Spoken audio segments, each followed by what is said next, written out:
രേഖ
നിന്നെ ഒഴിവാക്കി നിന്റെ പെങ്ങളെ എങ്ങനെ കെട്ടിക്കാൻ പറ്റുമെന്ന് ആലോചിച്ച് നിന്റെ അച്ഛനും അളിയന്മാരും കൂടി തലമുണ്ടാക്കുമ്പോഴാ ദൈവം ഇങ്ങനൊരു അവസരം എന്നെ മുന്നിൽ എത്തിച്ചെന്നത്.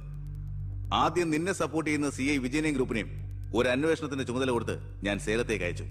ഇനി ഇവിടെ വെച്ച് നിൽക്കിട്ട് തന്നാലും കൊന്നാലും ചോദിക്കാൻ ആരുമില്ല. പക്ഷെ എന്ത് ചെയ്യാൻ പറ്റും? നീ എന്റെ അളിയനാകാൻ പോലെ. ഒരേ ഒരു അളിയൻ. ഒരു പ്രതിയെ പിടിച്ചാൽ 24 മണിക്കൂറിനകം കോടതിയിൽ ഹാജരാക്കണമെന്ന നിയമം. പക്ഷെ നിന്റെ കാര്യത്തിൽ ഞാൻ പറയുന്ന റൂൾസ്. എന്തായാലും എന്റെ കല്യാണം കഴിയുന്നവരെ അളിയനെ ഈ മുക്കയും ക്യാമ്പിൽ തന്നെ കിടന്നു എന്റെ ഈ കല്യാണക്കുറിയും വായിച്ചോണ്ട്. എന്നാ പിന്നെ കല്യാണത്തിന് ശേഷം തറവാട്ടി നമുക്ക് കാണാം. വരട്ടടാ അളിയ.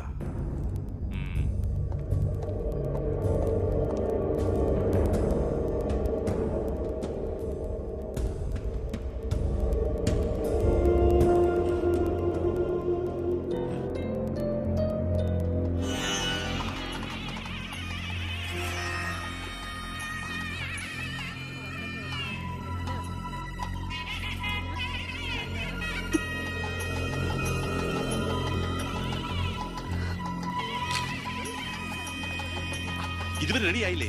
വരണം കൂട്ടിൽ ഇപ്പൊ ഇങ്ങ് എത്തും. ഉണ്ണിയെ കുറിച്ച് വല്ല വിവരവും കിട്ടിയോ? ഫോണിൽ കിട്ടിയപ്പോ ഞാൻ വിവരം പറഞ്ഞതാ. അവനിതോ തിരക്കിലാണ്, വരാൻ പറ്റില്ല എന്ന് പറഞ്ഞു. അത് ശരി. സ്വന്തം പെങ്ങളുടെ കല്യാണത്തിനൊന്നും അവന്റെ ഒരു തിരക്ക്. അവനിങ്ങ് വരട്ടെ.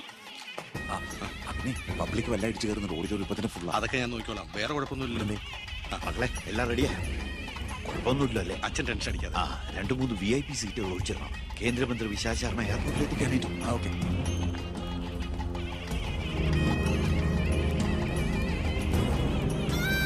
മോളെ,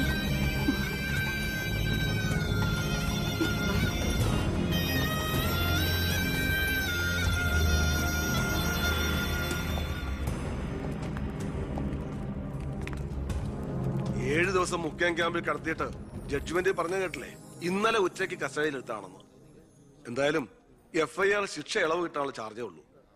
നിന്നെ ഒഴിവാക്കി നിന്റെ പെങ്ങളുടെ കല്യാണം നടത്താനുള്ള തന്ത്രമായിരുന്നു അതിന് പിന്നിൽ. അത് വെറും കല്യാണമായിരുന്നില്ല. കേന്ദ്രം ഭരിക്കുന്നവരടക്കം കേരളത്തിലെ സകല മന്ത്രിമാരുണ്ടായിരുന്നു. ആരുണ്ടായാലും എന്താ, ഒരേ ഒരു മകനെ ജയിലിൽ അടച്ചിട്ടല്ലേ.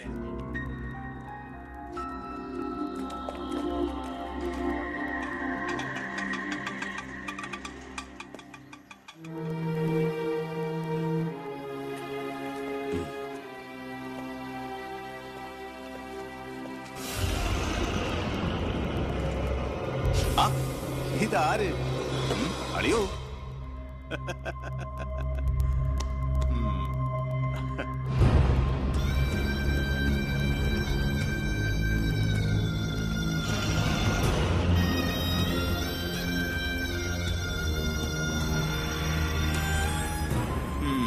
ഒരു ദൂരയാത്ര കഴിഞ്ഞ് വരുന്ന ലക്ഷണമുണ്ടല്ലോ. അളിയൻ ഇത്രയും ദിവസം എവിടെയായിരുന്നു? നീ ഇങ്ങനെ നോക്കി നിൽക്കുന്ന അളിയനെ പോയി ഒരു ചൂട് ചായ എടുത്തോണ്ട് വാ. ചെല്ല്. എന്തിനാ ഇപ്പൊ അങ്ങോട്ട് വന്നത്? കാണണ്ട നിന്നെ എനിക്ക്. വീട്ടിലൊരു നല്ല കാര്യം നടക്കുമ്പോ നാട് നന്നാക്കാൻ നടക്കുന്നു. മന്ത്രിയായി നിന്റെ അച്ഛനൊക്കെ തിരക്കുണ്ടോടാ നിനക്ക്? ഞാനില്ലായിരുന്നെങ്കിൽ എന്താമേ, ഇവിടുത്തെ കാര്യങ്ങളൊക്കെ ഭംഗിയായിട്ട് നടത്താൻ എല്ലാരും ഉണ്ടല്ലോ. എത്തിയോ വിമതൻ? വിമതൻ ചെറുപ്പകാലത്ത് ആവേശമായിരുന്നു എനിക്ക് എന്റെ അച്ഛൻ. മനസ്സുകൊണ്ട് രാഷ്ട്രീയ ഗുരുവെ കണ്ടിട്ടാ ഞാൻ രാഷ്ട്രീയത്തിലേക്ക് ഇറങ്ങിയത്. പക്ഷേ അടുത്തറിഞ്ഞപ്പോ തെറ്റുകളിൽ നിന്നും തെറ്റുകളിലേക്കാണല്ലോ അച്ഛൻ പോയിക്കൊണ്ടിരിക്കുന്നത്. എന്റെ കൂടെപ്പുറപ്പിനെ മനസ്സിലാക്കിയില്ലല്ലോ. വളരെ വിഷമമുണ്ട്, സഹതാപമുണ്ട്.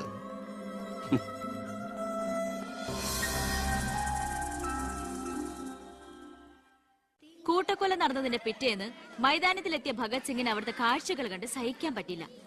ചോര പുരണ്ട ഒരു പിടി മണ്ണ് കയ്യിലെടുത്ത് ആ ബാലൻ പ്രതിജ്ഞ ചെയ്തു, ഞാൻ എന്നെ തന്നെ രാജ്യത്തിനായി സമർപ്പിക്കുന്നു. എന്താ അവിടെ നോക്കട്ടെ, എവിടുന്നത് ചോദിച്ചാടില്ലേ? അന്ന് കണക്ക് സാറിനെ വെട്ടിക്കൊല്ലാൻ വന്നില്ലേ, അയാളുടെ കയ്യിൽ നിന്ന് തെറിച്ചു പോയതാ. സർ, ഇതാണ് ആ ഫോൺ. പ്രസാദ് കൊല്ലപ്പെട്ട സമയത്ത് പ്രതിയിൽ നിന്ന് നഷ്ടപ്പെട്ടതാണത്. സർ, പ്രസാദ് കൊല ചെയ്യപ്പെടുന്നതിന് മുമ്പ് ഈ ഫോണിൽ നിന്നുള്ള ലാസ്റ്റ് ഔട്ട് ഗോയിങ് കോള് മന്ത്രി ബാലഗംഗാധരന്റെ ഫോണിലേക്കായിരുന്നു. റിമാൻഡിൽ കഴിയുന്ന പ്രതിയെ വീണ്ടും ചോദ്യം ചെയ്തപ്പോ മന്ത്രിയുടെ പങ്കിനെ കുറിച്ച് വ്യക്തമായ സൂചന ലഭിച്ചിട്ടുണ്ട് സർ. അത് മാത്രമല്ല സാർ, മണിമലയാർ ഡാം അഴിമതി കേസിൽ 2 വട്ടം നോട്ടീസ് അയച്ചിട്ടും മേനോ ഹാജരായിട്ടില്ല. തനിക്കിതൊന്നും ബാധമല്ല എന്ന മട്ട മേനോനുള്ളത്. ഇപ്പൊ വാറന്റ് ഇഷ്യൂ ഇതുണ്ട്. എങ്ങനെയാണോ തന്റെ അച്ഛനെ ഇതിൽ നിന്നൊന്ന് രക്ഷപ്പെടുത്തിയെടുക്കുക? അച്ഛൻ ശിക്ഷിക്കപ്പെടണമെന്ന് ലോകത്ത് ഒരു മകനും ആഗ്രഹിക്കില്ല, ഞാനും. പക്ഷെ ആര് കുറ്റം ചെയ്താലും ശിക്ഷിക്കപ്പെടണം സാർ, പ്രത്യേകിച്ച് ജനങ്ങൾക്ക് മാതൃകയാകേണ്ടവർ.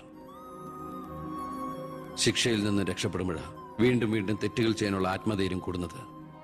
ഇത് അച്ഛനെ രക്ഷപ്പെടുത്തലായി നമുക്ക് കണക്കാക്കാം. തെറ്റുകൾ തിരുത്താനും പശ്ചാത്തപിക്കാനുള്ള ഒരു അവസരം. ഒരുപക്ഷെ ഇതിലൂടെ ഒരു മനമാറ്റ അച്ഛനുണ്ടായാൽ. അല്ലേ സാർ? കൂടുതലൊന്നും ഇക്കാര്യത്തിൽ എനിക്ക് പറയാനില്ല.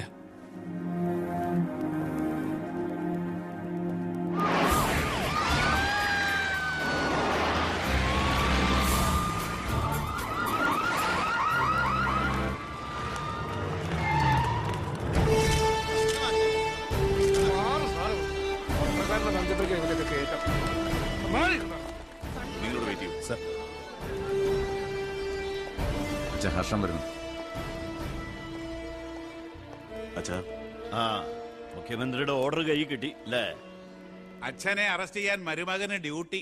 അവറാച്ചൻ കളിക്കട്ടോ, കളി അവിടെ വരെ പോകുന്ന കാണാം നമുക്ക്. അച്ഛനെ കോടതിയിലേക്ക് കൊണ്ടുപോയാൽ മതി. ജാമ്യത്തിനുള്ള ഏർപ്പാടൊക്കെ ഞാൻ ചെയ്തിട്ടുണ്ട്. വക്കീലുമായി ജോസ്പേട്ടൻ കോടതി വെയിറ്റ് ചെയ്യാ.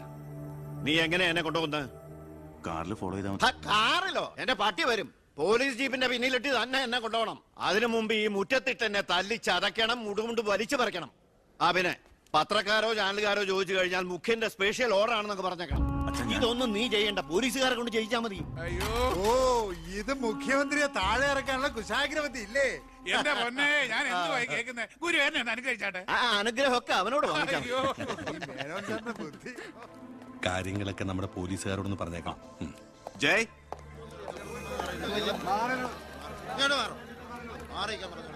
പത്രക്കാരും ചാനലുകാരും ഒക്കെ റെഡിയാ. എന്നാ പിന്നെ തുടങ്ങിക്കും. നടക്കണം സാർ. പിടിച്ചു തള്ളൂ.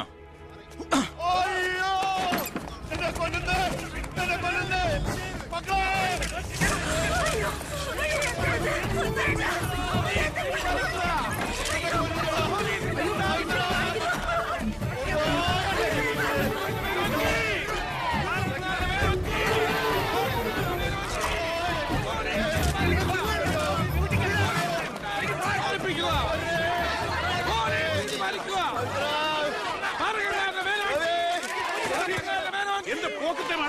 ഒരു മിനിസ്റ്റർ അല്ലേ അദ്ദേഹം? വീട്ടിൽ കയറി അനാവശ്യം കാണിക്കാതെ ബഹളം ഉണ്ടാക്കരുത്. ഇത് ചീഫ് മിനിസ്റ്ററുടെ ഓർഡർ. ചീഫ് മിനിസ്റ്ററുടെ ഓർഡർ.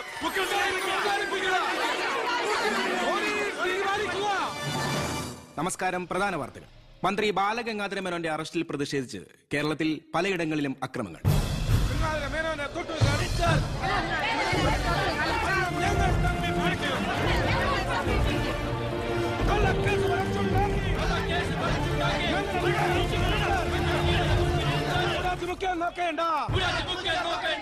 ഇപ്പോൾ കിട്ടിയത് അറസ്റ്റിലായിരുന്ന വിദ്യാഭ്യാസ മന്ത്രി ശ്രീ ബാലഗംഗാധര മേനോന് കോടതി ജാമ്യം അനുവദിച്ചു.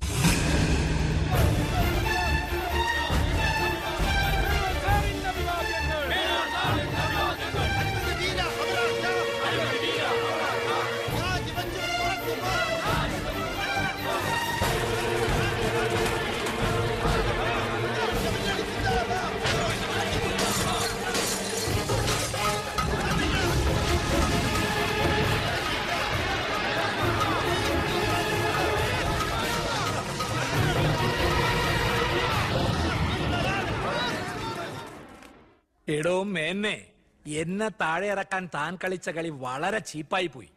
അവറാച്ചൻ എന്തായി പറയുന്നേ? ഒന്നും പറയണ്ട. സൂത്രധാരൻ താനാണെന്ന് എനിക്കറിയാം. താൻ ഒന്നോർത്തോ, തനിക്കെതിരെയുള്ള വജ്രായുധ എന്റെ കയ്യിലുണ്ട്. ഞാൻ അതെടുത്ത് പ്രയോഗിക്കാൻ പോവുക. പ്രധാന വാർത്തകൾ. കേരള മുഖ്യമന്ത്രി PK എബ്രഹാം രാജിവെച്ചു. നിയമസഭ പിരിച്ചുവിടാൻ ഗവർണറുടെ ശുപാർശ. അവറാച്ചൻ രാജിവെച്ച് ഒഴിഞ്ഞാ പോരെ? മന്ത്രിസഭ പിരിച്ചുവിടേണ്ട വല്ല കാര്യമുണ്ടോ? പോണ പോക്കിലെല്ലാം തൊലയട്ടെ എന്ന് കരുതി കാണും. ഉത്തരത്തിലിരിക്കുന്ന എടുക്കാൻ പോയി ഇപ്പൊ കക്ഷത്തിരുന്ന പോയില്ലേ? ഞാൻ ഉദ്ദേശിച്ച നാളത്തെ പത്രവാർത്തകളെയാണ്. ഇപ്പോൾ കിട്ടിയ വാർത്ത. കേരള നിയമസഭ പിരിച്ചുവിട്ടു. തെരഞ്ഞെടുപ്പ് ഉടൻ. ഇനിയൊരു തെരഞ്ഞെടുപ്പിനെ നേരിടാനോ മുഖ്യമന്ത്രിയാവാനോ ഞാനില്ല.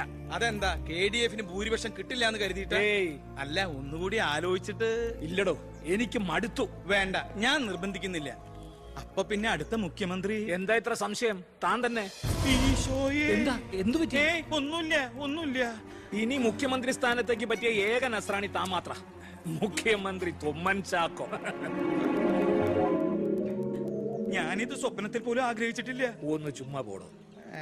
ഞാൻ മാറണമെന്ന് താൻ മനസ്സുകൊണ്ട് ആഗ്രഹിച്ചിട്ടില്ലടോ തനിക്ക് മുഖ്യമന്ത്രിയാവാൻ. ഞാനോ? എന്താ ഈ പറയണേ? Excuse me sir. വാ വാ വാ. എന്തിനാ സാർ എന്നെ അത്യാവശ്യമായിട്ട് വിളിപ്പിച്ചത്? സന്തോഷമുള്ള ഒരു കാര്യം പറയാനാ വിളിപ്പിച്ചത്. പറയട്ടോടോ. തന്നെ ചിറ്റാരിക്കര മണ്ഡലത്തിലെ സ്ഥാനാർത്ഥിയാക്കണമെന്ന എല്ലാവരുടെയും താല്പര്യം. എന്താ? അപ്പൊ അച്ഛൻ? എടോ, മേനോന്റെ പേരിൽ അഴിമതി ആരോപണവും കേസും ഒക്കെ ഉള്ള നിലയ്ക്ക് 8 നിലയിൽ പൊട്ടുമെന്ന കാര്യത്തിൽ സംശയമില്ല. നമ്മുടെ മുന്നണിക്ക് ഭൂരിപക്ഷം കിട്ടുമെന്ന് ഉറപ്പില്ലാത്ത സാഹചര്യത്തിൽ ഒരു സീറ്റ് കളഞ്ഞു കുളിക്കാൻ പറ്റില്ല. താൻ ഒന്നുകൊണ്ടും പേടിക്കണടോ. താൻ ജയിക്കും. വർക്ക് തുടങ്ങിക്കോ. ഒരു MLA ആകണമെന്ന മോഹമൊന്നും ഇതുവരെ ഉണ്ടായിട്ടില്ല. എങ്കിലും പാർട്ടിയുടെ തീരുമാനം ഞാൻ ആദരവോടെ സ്വീകരിക്കുന്നു. All the best. Thank you sir. ജയിച്ച് MLA ആവുമ്പോ എന്നെ മുഖ്യമന്ത്രിയാക്കാൻ കൂടെ നിക്കണേ.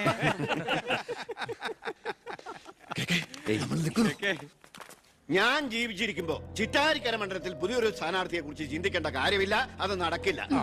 കഴിഞ്ഞ 25 കൊല്ലമായിട്ട് ഞാൻ MLA ആയിരുന്നു, മന്ത്രിയായിരുന്നു. പക്ഷെ ജനത്തിന് ഇപ്പൊ തിരിച്ചറിവ് വന്നു തുടങ്ങി. എന്നെ ഓരോ സീറ്റും വിലപ്പെട്ടതാ. വാശിപ്പുറത്ത് അത് വെറുതെ പാഴാക്കി കളയരുത്. താനെ പോടാ അവിടുന്ന്. എനിക്കെതിരെ ഇതിലും വലിയ ആരോപണങ്ങൾ ഉണ്ടായിരുന്ന കാലത്തും കേരളം മുഴുവൻ ജനപക്ഷ തരംഗം ആഞ്ഞടിച്ചിട്ടും വൻ ഭൂരിപക്ഷത്തോടെ വിജയിച്ചവനാ ഈ ബാലഗംഗാധര. ഇന്നിപ്പം പുളിച്ച പൗരധർമ്മം വിളമ്പുന്ന ഈ തൊമ്മിച്ചടക്കം പലരും അന്ന് തോറ്റു തുന്നം പാടി ചരിത്രം മറക്കണം. ഞാൻ തോറ്റത് നിങ്ങളുടെ ഗ്രൂപ്പ് കാലു വാരിയതുകൊണ്ടാണ്. വേറെ ആരും അല്ലല്ലോ മേന്നെ, തന്റെ മകനല്ലേ സ്ഥാനാർത്ഥി. കൊള്ളാം. അവറാച്ചന്റെ 18ാമത്തെ അടവ് കൊള്ളാം. അച്ഛനെതിരായി മകനെ വെച്ച് കളിക്കുക. ഇതേ പിള്ളേര് കളിയല്ല. ജനപക്ഷത്തിന്റെ സ്ഥാനാർത്ഥി നിസ്സാരക്കാരനല്ല. എന്തൊക്കെ പറഞ്ഞാലും മുഖ്യമന്ത്രി രാജിവെക്കുന്ന കാര്യമല്ല.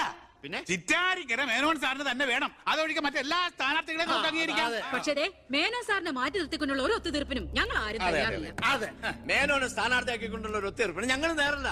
പാർട്ടി വളർത്തി പോകാൻ നിന്നവരവര്. തെരഞ്ഞെടുപ്പ് പെട്ടെന്ന് വന്നപ്പോ ഇവിടെ തന്നെ കൂടി. ഈ മുന്നണി വിട്ടു എന്നാൽ പൂ വിട്ട് സ്വീകരിക്കും ജനപക്ഷ മുന്നണി. എന്റെ ഗ്രൂപ്പിന് KDF കിട്ടുന്നതിനേക്കാൾ കൂടുതൽ സീറ്റ് കിട്ടുകയും ചെയ്യും. ദിവാകര, ഇനി ഇവിടെ നിൽക്കണ്ട, പാടോ പോകാം. അയ്യേ, നിങ്ങൾ ഇവിടെ ഇരിക്കി. ആരെങ്കിലും എന്തെങ്കിലും തമാശ പറഞ്ഞു വെച്ചാൽ അത് കാര്യാക്കുക. ചിറ്റാരിക്കരയിൽ മേനോൻ തന്നെ സ്ഥാനാർത്ഥി. അപ്പം നമ്മൾ ഗ്രൂപ്പ് എല്ലാം മറന്ന് തെരഞ്ഞെടുപ്പിനെ ഒറ്റക്കെട്ടായി നേരിടുന്നു. ഇനി എല്ലാവരും ഒന്ന് കൈയടിച്ച് പാസാക്കി.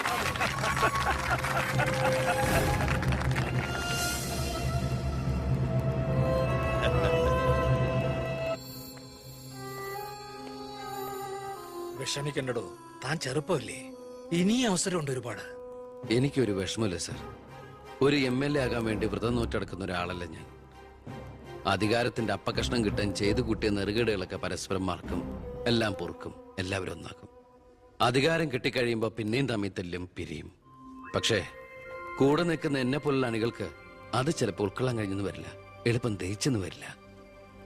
വരട്ടെ സാർ.